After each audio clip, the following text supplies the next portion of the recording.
Assalamualaikum warahmatullahi wabarakatuh. Salam sejahtera bagi kita semua. Saya Teguh Andi Nugraha dengan NPM 22.144. Di sini saya akan mempresentasikan sistem hukum perdata adat Minangkabau dan sistem hukum perdata Indonesia. Nah, di sini saya akan menjelaskan latar belakang. Beberapa beberapa hukum di Indonesia, yakni hukum adat, hukum Islam, dan KUH Perdata, mengatur sistem hukum waris di Indonesia. Oleh sebab itu, hukum waris Indonesia bersifat multikultural. Ahli waris merupakan orang-orang yang berhak menerima dan mengendalikan harta baik material maupun imaterial.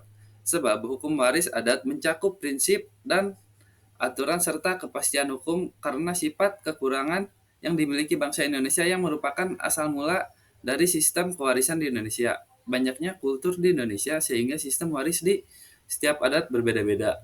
Nah, di sini ada sistem hukum perdata di Indonesia. Dalam KUH Perdata terdapat tiga asas yang menguraikan tentang ahli waris yang berhak dan dapat memperoleh pembagian harta waris menurut sistem pewarisan KUH Perdata. Peninggalan dari si pewaris tidak hanya dapat berupa harta berharga, tetapi juga dapat berupa benda berwujud, benda tidak berwujud, maupun hanya sebuah pesan wasiat yang disampaikan. Menurut pemahaman Kitab Undang-Undang Hukum Perdata, unsur-unsur dalam kewarisan itu terbagi dalam 3 poin. Nah, poin yang pertama, pewaris. Ya, pewaris adalah seorang individu yang telah meninggal yang mewariskan aset kekayaan, hak, ataupun kewajiban yang selama dia hidup. Nah, selanjutnya adalah ahli waris. Anggota keluarga yang memiliki hak untuk menerima pengalihan atau pemindahan aset kekayaan dari individu yang telah wafat, mempunyai hubungan darah yang absah ataupun tidak absah.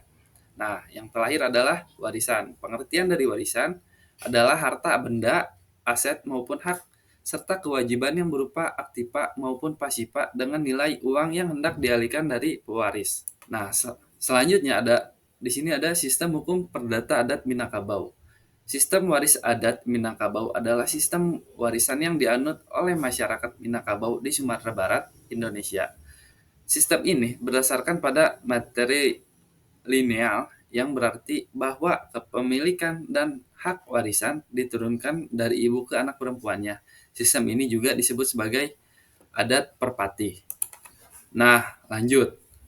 Harta waris dalam Minangkabau ada dua jenis kekayaan, yaitu sako atau kekayaan yang tidak berwujud, yaitu seperti gelar, penghulu, garis keturunan, dan lain sebagainya. Lalu, harato pusako atau harta pusaka terdiri dari dua macam, yaitu harta pusaka tinggi dan harta pusaka rendah. Nah, di sini ada perbedaan utama antara sistem hukum perdata adat Minangkabau dan sistem hukum perdata Indonesia.